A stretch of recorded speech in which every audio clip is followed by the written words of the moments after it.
This is Audible. Mrs. Claus and the Pirate Captain, a children's Christmas adventure story about Santa and his wife, for ages 4 through 8. Written by Carol Ann Carter. Narrated by Nathan E. Bradshaw.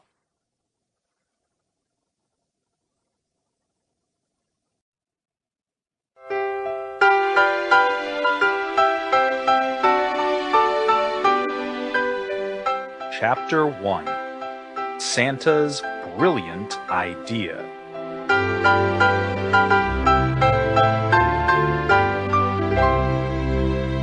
It was Christmas Eve at the North Pole. All the reindeer were ready. Dasher, Dancer, Prancer, and their friends looked magnificent. But so did Lena, Inara, Annalie and Ansa, Astro, Leaky, Thomas, and Tapio. To be fair, Astro was pawing the ground gently, looking a little uncomfortable. But there was nothing unusual in that. And as for Leaky, well, he was leaky. Little yellow polka dots in the snow told Mrs. Claus where he had been. She noticed that her husband's reindeer still looked down their noses at her own sleigh-pulling reindeer. But that was understandable. After all, they had been doing the job for centuries. Her own reindeer were on their first ever venture. Behind the splendid animals, their antlers glittering in the midnight moon, stood 2 sleighs. And what magnificent sleighs they were! Santa had said no, insisted, that if Mrs. Claus was to become an official present deliverer this Christmas, then she had to look the part. And so did her sleigh. They both did. Her own red, fluffy coat was trimmed in white, a matching belt sparkled with diamonds, and her boots were long and shiny. Of course, she had no beard, but the white woolen scarf tied around her neck was at least as spectacular as her husband's mane. The matching gold and red sleighs, lights blinking like shining eyes, piled high with presents of all shapes and sizes, filled her with excitement. The elves had done a good job, there was no doubt about that. Last year, Mrs. Claus had only helped because it was an emergency. Santa, forgetful old fool that he was, had left behind some important gifts. And that had led to Santa's brilliant idea. You see, Santa was getting on a bit. There were plenty of years left in the old tubs, but everyone can do with a hand, especially if they have a particularly busy night ahead. It was the special deliveries that caused the problems. Sometimes a mum, dad, or sister, even a brother, had to spend a year working on some important scientific study or just travel the world.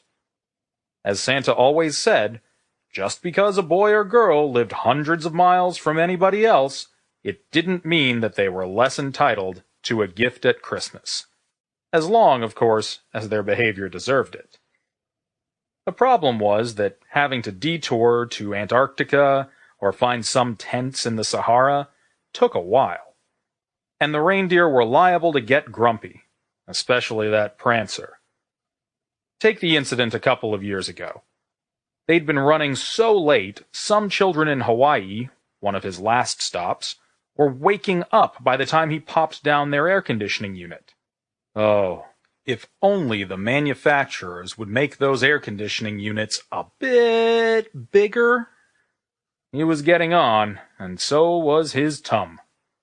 Admittedly, his fondness for mince pies didn't help. You should try getting down an outside flu after a glass or 80 million of brandy. So, Mr. and Mrs. Claus had a chat. Mrs. Claus had suggested that she could take on the specials, leaving more time for Santa to deliver to the towns and villages and cities of the world. Here now, in front of her, was the result, and it was magnificent.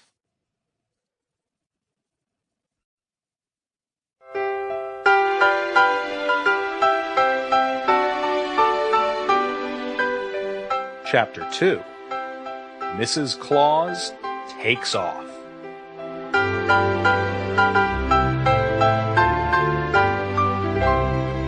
Mrs. Claus cast one final look at the sleigh, waved to her helper elves already on board, and admired her reindeer waiting eagerly on the sharp white snow. Or, in Leaky's case, the slightly yellow snow. "Let's go then, dear." Santa was already aboard his own sleigh. His face was shining with excitement. He was the same every Christmas. He might be old, but he was still a boy at heart.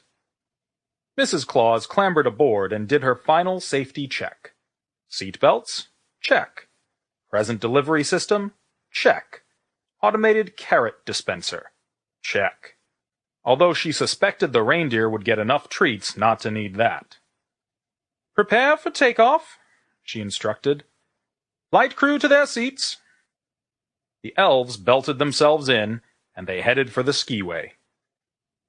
"Flight 2018, special deliveries, ready for takeoff," she instructed to the ice tower overlooking the skiway. Ahead of her, Santa's sleigh was already airborne. In front of her, she could see the reindeer straining at their reins, all apart from Astro, who seemed a little bit distracted. Leaky was living up to his name, and Mrs. Claus hoped he wouldn't melt the skiway before they could get into the air. "You are cleared for takeoff. See you later."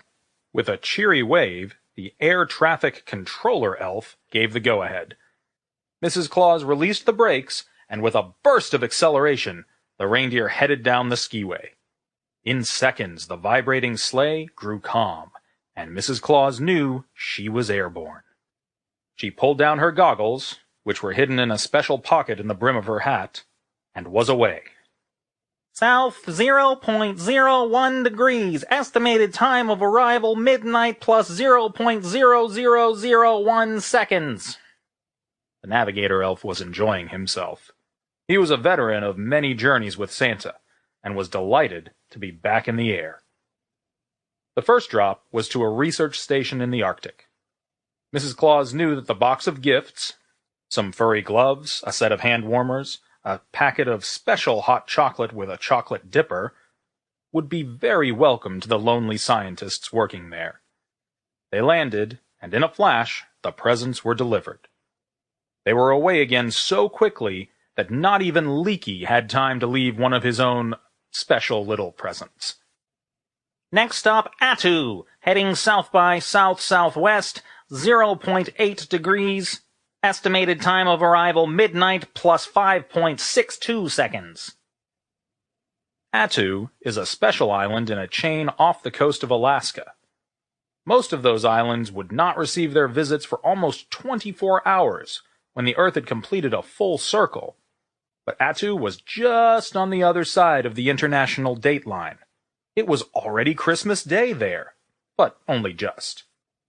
Usually, the island of Attu did not feature on Santa's visits, because it had been uninhabited for many years. But recently, an old man who used to work there had returned to live. His family were visiting for Christmas, and that is easier said than done, including 7-year-old Anaya. Anaya was the perfect reason that Mrs. Claus had taken up delivery of the specials. Her mini sledge was waiting to be delivered next. A sledge would be a real treat for her. The detour to Attu would have taken her husband nearly 5 seconds out of his way. Now, that might not seem like a lot, but when you have many deliveries to make, it can be the difference between success and Boxing Day. Attu is cold and icy and full of mountains, but the smoke lifting from the small hut near the sea helped the navigator elf, and soon the delivery was done. The reindeer even got their first taste of carrot. Anaya was a very thoughtful girl. And so the midnight hour continued. Mrs. Claus delivered hundreds of gifts in that time. On little islands and ships, and even a submarine, which was pretty tricky. Still, periscopes have their uses. All was going well. Leaky enjoyed being over the sea. Nobody noticed when he needed to go, as long as he aimed carefully.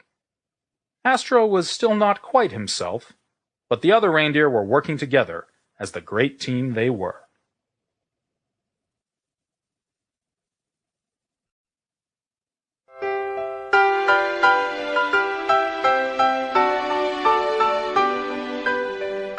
Chapter 3. A Very Unusual Destination.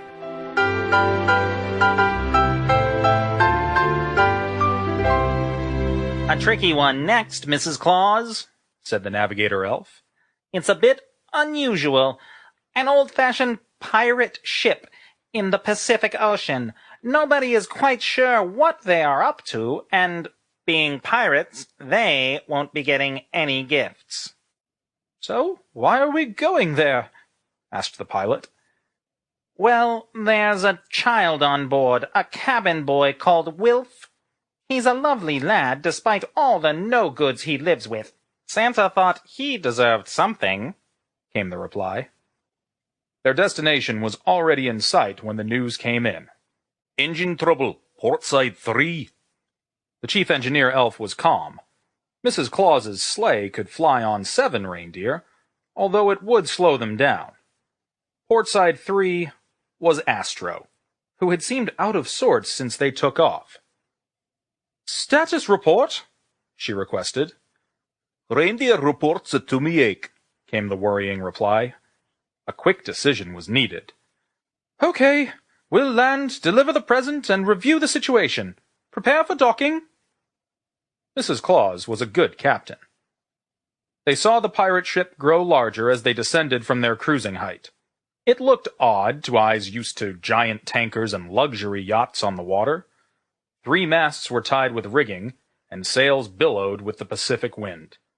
Although it was nighttime, the pirates were making headway. This could be tricky. "We need to find a landing place where we are out of sight," instructed Mrs. Claus. But her worry soon went away. Yes, there was a lookout on board, but he was slumped in the crow's nest at the top of the tallest mast. A jar of something lay uncorked beside him. On deck, another man lay propped up by the ship's wheel. He was resting against some chests, probably filled with treasure. The wheel was tied and rocked the ship in a straight line. A bottle of lager tinkled and leaked among many empties littering the wheelhouse. As they came in, a slight wave made the bottle roll, and more lager leaked out. But maybe, Mrs. Claus thought, as they landed, these were better pirates than their reputation suggested. On the deck were a number of carrots, a bucket of water labeled with the word reindeer, R-A-I-N-D-E-A-R.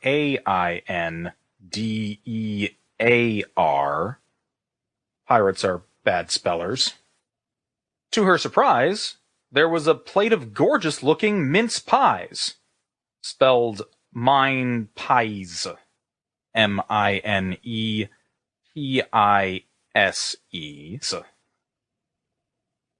Wilf's present was delivered, left in a rough sack hanging hopefully on his cabin door. Inside, another gift was already there. A piece of paper with the words, "I owe you one present, Priate Dad." Meanwhile, the engineer elf checked on Astro.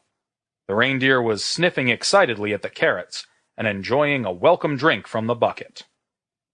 "I think I'll have a mince pie while we wait," smiled Mrs. Claus.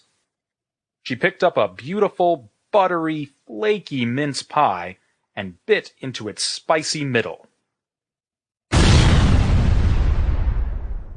The explosion shook her. She threw the pie into the air and saw its fruity filling fall onto her white scarf, its dappled spots making her scarf look like the coat of a Dalmatian. The label had not been wrong. They were mine pies, and the reason for them being left soon became clear.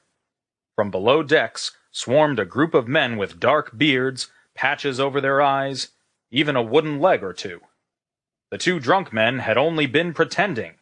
They stood and cheered. "Hooray!" "It worked!" they screamed. "What's going on?" asked Mrs. Claus, determined to stay calm and in charge.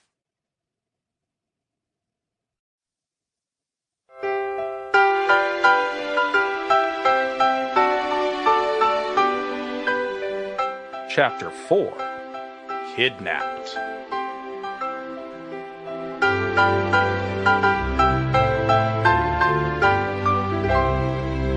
A tall and particularly mean-looking man stepped forward. He carried an old-fashioned pistol, and a cutlass sat in the belt of his trousers. A plastic penguin sat on his shoulders. "Ooh, ah," he said, with a sideways movement of his head. "You be kidnapped, ha-ha! I be got your sleigh and all your presents, little Miss Christmas." "It's Mrs. Claus to you," said Mrs. C in her best teacher's voice.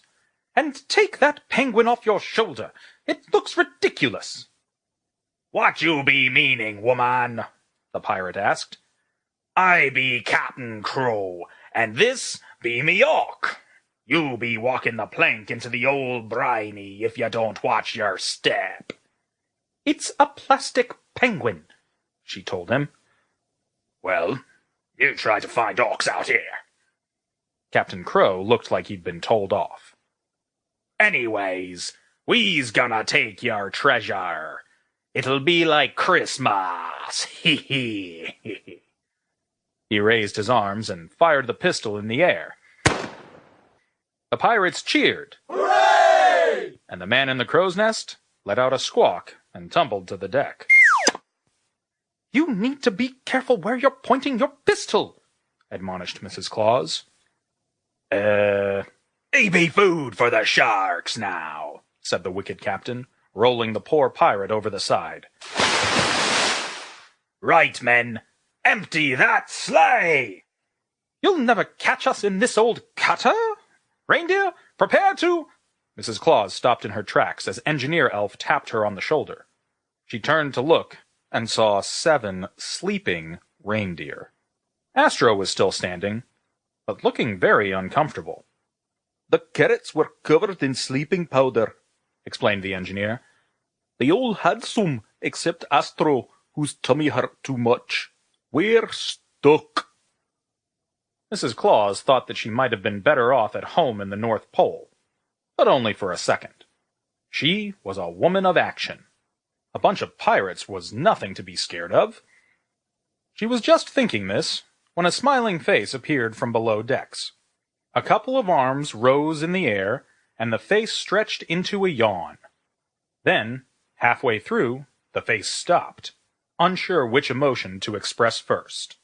At first, Wilfs expressed happiness. It was Christmas, after all. Then horror at the sight of the pirates ready for battle. Next, it showed astonishment as he saw a lady dressed all in red with white trim, a couple of small elves dressed in green by her side. Then it was the turn of wonder, as the face took in the gleaming sleigh, with all its lights blinking. Finally, it was sadness, as the sleeping reindeer came into view. "What's going on?" The face had the voice of a boy. "You get back down below decks, cabin boy," the captain spoke, and his penguin wobbled as he turned to face the boy. "Dad, what have you been up to?" "Avast, ye child! Get thee abaft and below." "Dad?" The boy sounded rather disapproving. "These landlubbers have bought the booty," the boy's father went on. His eyes began to move shiftily from side to side. "And you do as you're told, or I'll be tickling you on the dung bee. Thou'll be shark bait before thee can utter shiver me timbers and yo-ho-ho." Mrs. Claus was looking in amazement at this exchange. Despite all the threats, the boy seemed completely unfazed. "Dad, you've been up to something. I always know because you start talking in that silly pirate language. Now be nice to the lady. Offer her a cup of tea so we can sort out whatever it is that you've done." "Come thee hither, boy," the pirate roared, but the boy put his hands firmly on his hips and stood where he was. It was all rather discouraging to the pirate. He walked over to the boy, bent down and whispered in his ear, "Wilf, I've got my reputation with these cutthroats to keep up." He pointed at the assembled pirates. many of whom were now grinning, and some were beginning to laugh. Close thee mouths, scallywags, or thou'll be walking the plank by dawn. The captain's shout stopped the laughter, but the pirates were still smiling with their eyes. The captain once more bent down to Wilf. Looky here, Wilf, he persuaded. That old sleigh is weighed down with treasure. We didn't ask the old lady to land here. She's the one who's trespassing. I think that makes those wrapped-up presents mine. Ours. Wilf was not going to be easily convinced by the captain's smooth words. It's no surprise she's here, is it? Look what you've done to her reindeer. It's Christmas, Dad. Goodwill to everybody? Oh, they'll be awake in a moment. Just a little sleeping powder on a carrot. In fact, as Captain Crow was speaking, the reindeer were beginning to wake up. Quick, lads, get the presents before they escape.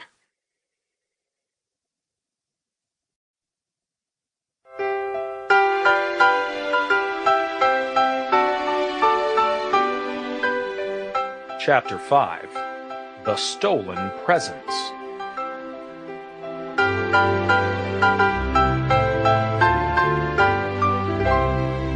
Captain Crow led the way, rushing to the sleigh.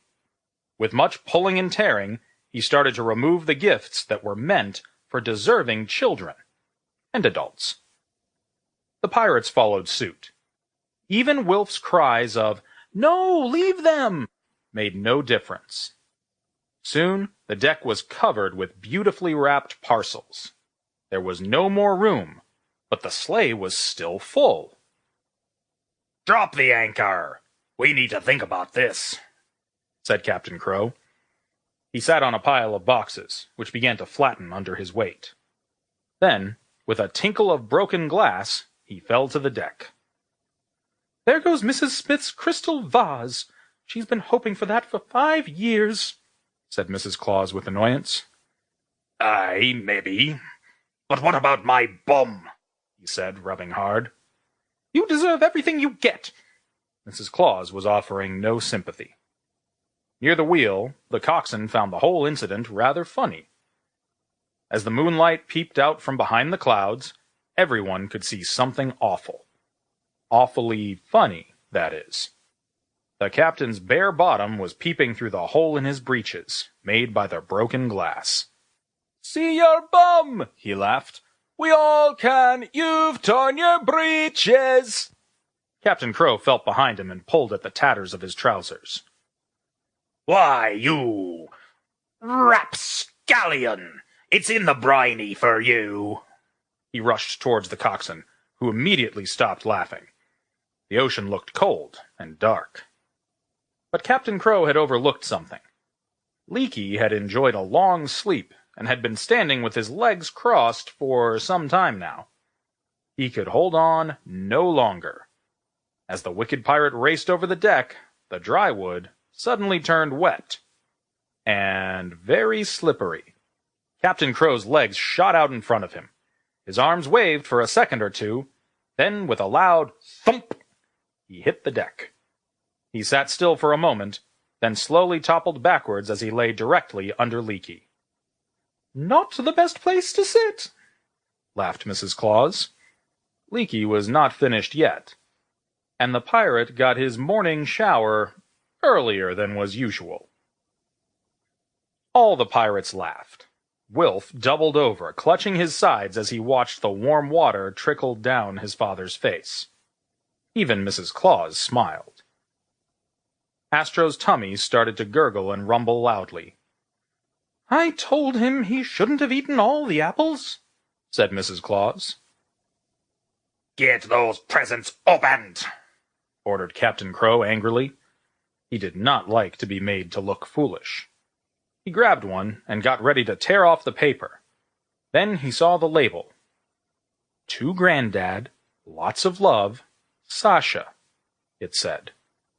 I hope this takes your mind off Gran for a couple of minutes. Miss you lots. She had written the message and sent it for Santa to stick on her present. Sasha, whoever she was, had drawn a heart with two old people holding hands on the label. The pirate chief paused for a moment, thinking back to his own granddad. "Well, maybe we'll leave this one," he said, gently putting the present back into the sleigh. But it was as though this show of kindness had shocked the pirate, and he roared angrily. "Get opening! It's our lucky day! Christmas! Ha! Christmas for us!" The pirates moved uncertainly towards the presents. Wilf stepped forward to stop them as best as he could. Then he caught Mrs. Claus's eyes, and they said to him to bide his time. She gave the smallest smile, and he nodded, waiting to see what would happen next. The first present opened was by Midshipman Mark, a particularly unpleasant pirate. "We're not going to make a fortune on that," he said, looking at the beautifully detailed model penguin in his hand. "Childish tat." And with a swing of the arms he threw the toy overboard, where it hit the waves and sank slowly to the bottom of the ocean. "Where it belongs! Well done, Midshipman Mark!" roared Captain Crow, opening his own first stolen gift. Young Sasha will be sad. There'll be no present for her from her granddad this year. Still, she won't mind. She'll think he's too sad to remember. Never mind. There's plenty of walruses where she lives. Not many penguins, though. Mrs. Claus spoke quietly. "Well, maybe you were a little hasty, midshipman, or deckhand, as you now are." Ex-midshipman Mark thought about arguing, but something in his captain's eyes told him not to.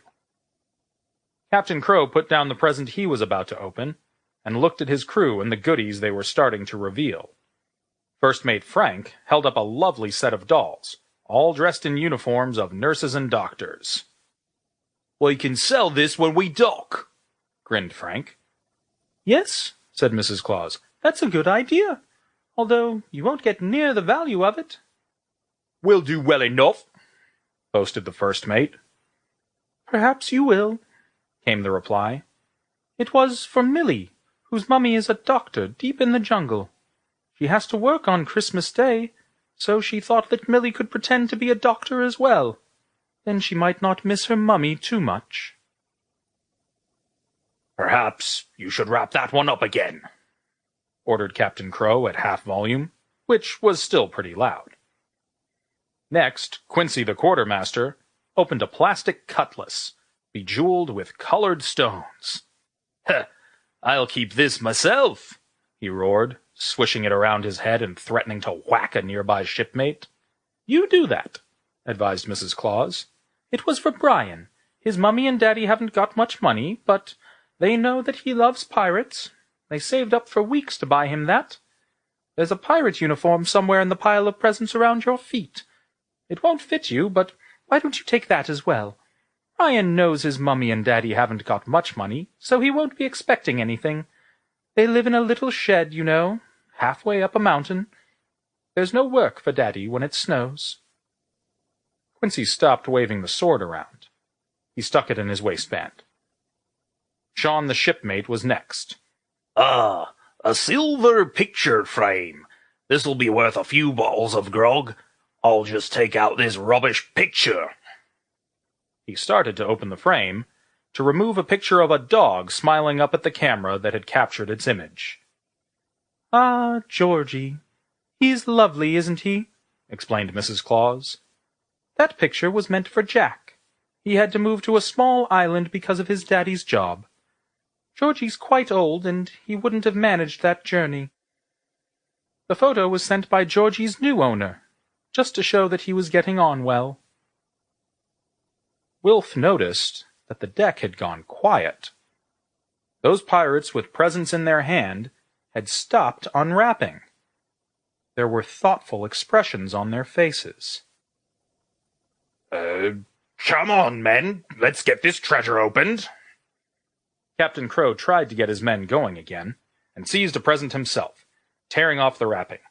Inside was a new iPad. Jackpot! Captain Crow waved it in the air. He was expecting cheers from his men, but there was just the occasional grunt. Most looked away. And don't give me some soppy story about this. I won't, said Mrs. Claus. It's for Jill. She's in hospital. Her mummy is looking after her sisters because they live on an island without a hospital on it. Her mum thought that Jill could see them on Christmas Day, but a phone call will be good enough. It's a shame, though, but if you want it more... Captain Crow had seen enough. Beneath that cross-body beat a kindly heart, although he tried to keep it a secret. Okay, stop. Men, put the presents back. Wrap up the ones you've opened. Yes, Quartermaster, even the cutlass. And let this lady get back to delivering presents, he said. They did so, but still Mrs. Claus did not get on board her sleigh. Look to the horizon, she said, and there, with an orange glow, the sun was rising.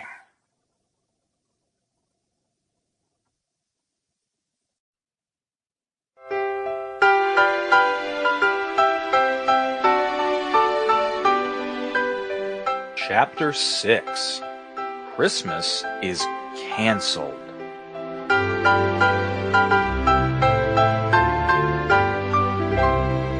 We can move west and catch up with night again, she said, but with Astro not firing properly, we'll never get all the presents delivered in time. She sat very still, looking down at her feet. A tear slid down her face as she pictured the children who would wake up to find an empty stocking. The mood fell. The pirates, elves, and Mrs. Claus scratched their heads. The reindeers even scratched their chins, which, trust me, is not easy for a reindeer. There's one chance, the engineer elf spoke up. Every pirate eye looked hopefully at the elf. It means you pirates have to help. All the eyes moved to look at Captain Crow. Captain Crow had had enough of being a pirate for one day. For once, he had no doubts about what he should do. Mrs. Claus, he said, we got you into this mess. We ought to help you out of it. Oh, Dad! Wilf hugged his father, who looked a bit embarrassed, but smiled anyway. If we attach the pirate ship to the sleigh, when we get in the air, the wind will fill the sails and be like a second engine. We'll get a burst of speed and catch up the lost time. Go for it! Screamed the pirates together. Within seconds, Mrs. Claus was on board, the sleigh was roped to the ship, and they were off. Nowhere. The reindeers strained and pulled and tugged. Even Astro did his best, but it was no good. The ship hardly moved. The anchor! Captain Crow shouted the answer. His crew ran to release it, but it would not move. It was stuck. Keep trying, encouraged Mrs. Claus to anybody who would listen. The reindeer strained, the crew pulled at the anchor, the elves used their brains. But for poor Astro, it was too much. He plonked himself down and refused to move. Reindeer down, reported the engineer elf. We'll never get free with just 7. It looks like the children living far away from anybody else, or in a hospital, or on a small island, will just have to manage. They'll understand. Good children always do. What is wrong with the reindeer? Asked Captain Crow. Fuel blockage, explained Engineer Elf. Astro ate too many apples, and they've given him a bad tummy ache. He's all clogged up inside. It'll clear in time, but it could take hours, and we don't have hours. They stood shaking their heads. Even Mrs. Claus had run out of ideas. It was Wilf who came up with the idea. Dad, he said, you sometimes get a blocked-up tummy. You know, after you've drunk too many bottles of rum and eaten a big bag of fish and chips. What's that got to do with the price of gold? Asked Captain Crow, annoyed at the interruption. Well, you take some of your special powder. Then you go into the toilet. Then everything's okay. Apart from the toilet. You know, you're right, Wilf. Tummy medicine should do the trick. Quartermaster, bring up the tummy medicine.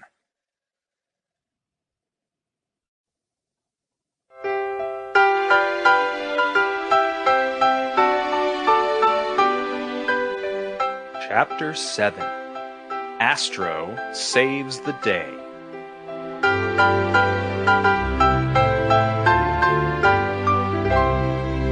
Knowing quite how much to put into a reindeer was hard to judge. The powder was not to be used by children, but a reindeer is bigger than that, so they hoped it would be okay. Start with 4 tablespoons in a bucket of water, instructed Shaggy, the ship's doctor. He wasn't a very good doctor, and so the pirates decided to double the dose. After all, a reindeer is quite big. Astro looked rather worried, but took his medicine. Walk him around a bit. I find it helps me if I move about, said Captain Crow. They were at the poop deck, at the back of the ship, when it happened. The poop deck was the perfect place. Astro stopped and looked curious. Then he looked worried, then scared, and then relieved. It was what happened between being scared and being relieved that was important. Out of Astro's rear end roared a wind, like a hurricane.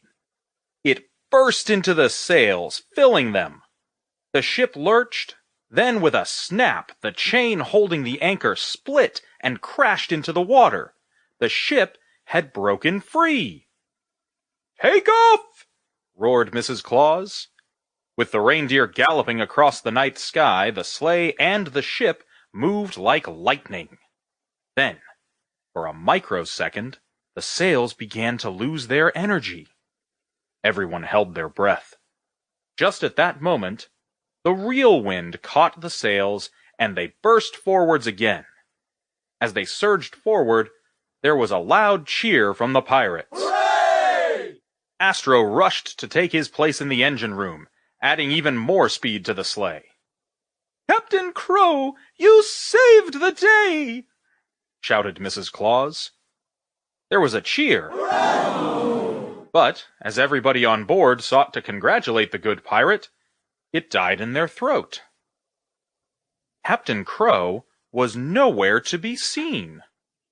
Had he been blown overboard by Astro's, windy release?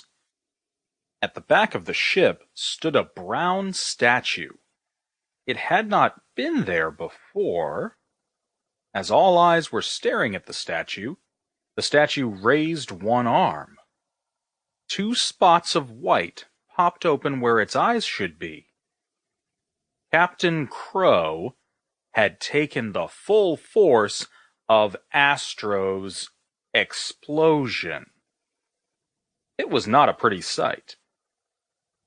Nor was it a pretty smell. The crew cowered. Even Wilf looked concerned. He stepped a few paces closer to the statue. "Dad?" he whispered. Then a white line cut across the head of the statue. Teeth glowed, and 2 arms wiped hard, revealing a smiling, shining, but still rather poo-brown, face.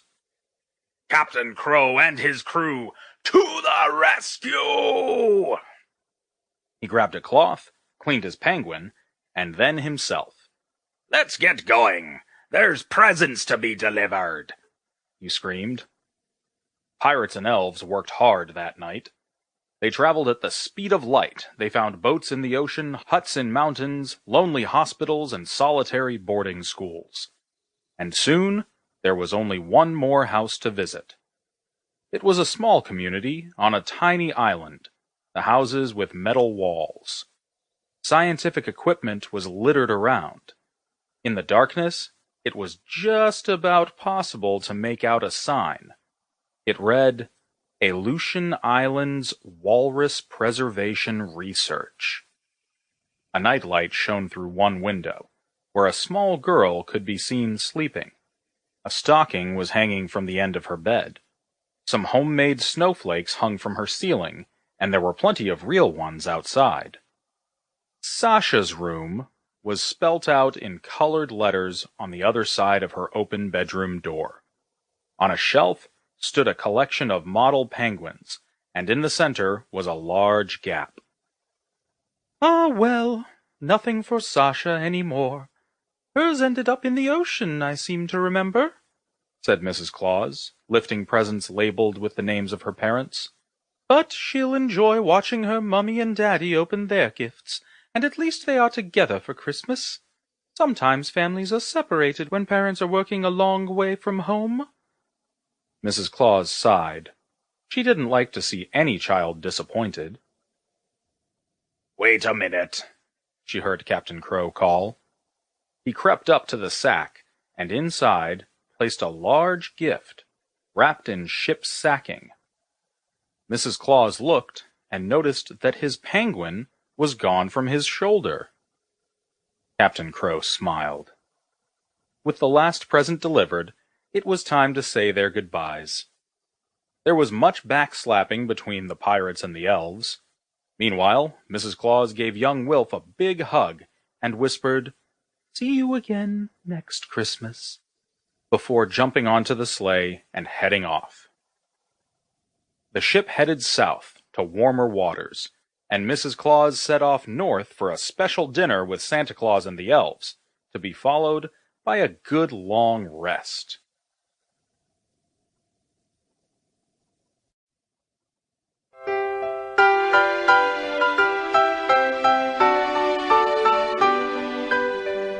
Chapter 8.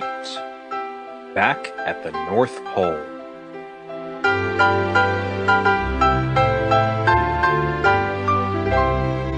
Back at the North Pole, Santa and Mrs. Claus were enjoying a nice cup of coffee. They were full of lovely food and warm in the thought that once again there were children all around the world waking up to gifts of love. "Record time, thanks to you," laughed Santa. "We positively whooshed across the oceans, not having to keep stopping for a ship or an almost uninhabited island." He paused for a second and took another sip of his coffee. "We were so far ahead, we had a little rest in Barbados and watched the waves coming in under the stars. We were a whole second ahead of schedule. The reindeer didn't know what was happening." He smiled at the thought, yawned, and all was quiet for a moment. Soon the sound of snoring reached Mrs. Claus's ears, and she glanced at her husband and saw his coffee cup perched precariously on his tummy. She got it, took it carefully, and put it on the table.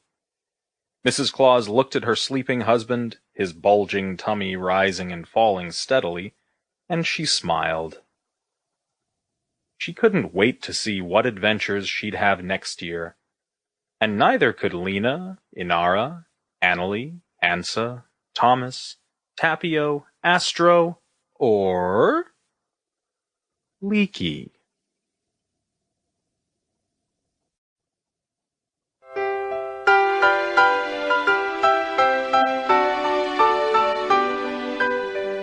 Chapter 9. A Present for Captain Crow.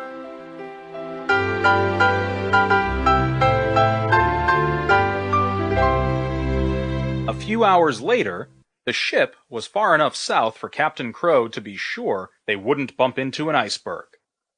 He decided to get some rest. He was still a little smelly, and fancied a bath.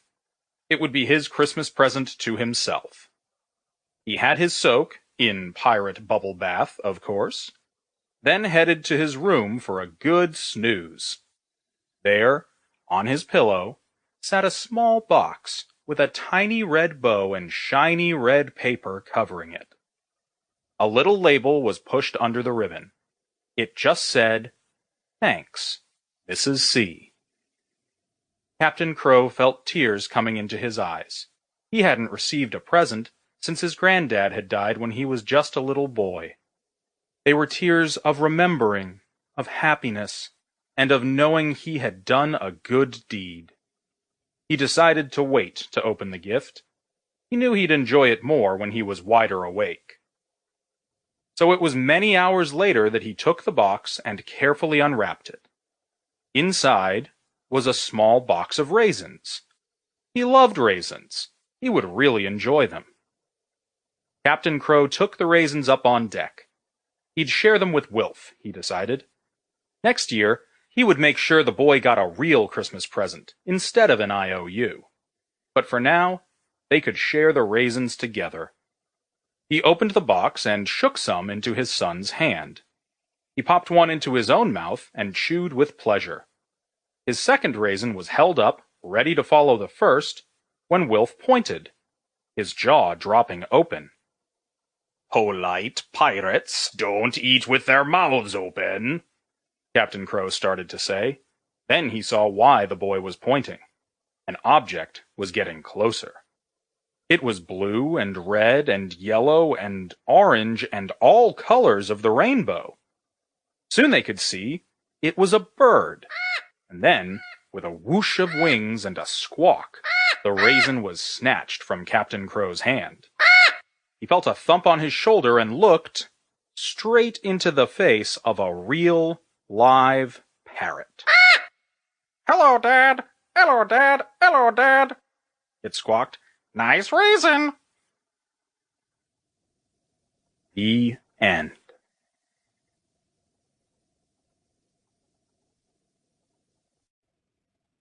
One more thing. If you've enjoyed this book, we'd really appreciate if you leave a review. Thanks so much. Other Christmas books for children by the publisher include Mrs. Claus Saves Christmas, the first story about Mrs. Claus's Christmas Eve adventures, in which Santa forgets 3 very important presents. Mrs. Claus sets off on an adventure around the world to get the presents delivered in time. And A Christmas Surprise, a refreshing look at the Nativity story, at the real Christmas story by those who saw it. 4 short stories look on at the story of the birth of baby Jesus, as seen by the donkey in the stable, the shepherds on a hillside, the star gazing down on the little town of Bethlehem, and the baby's mother, Mary.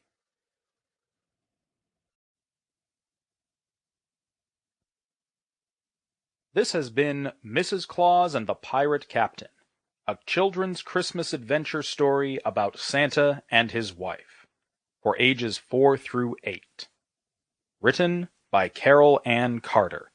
Narrated by Nathan E. Bradshaw. Thanks for listening. Merry Christmas to all, and to all a good night.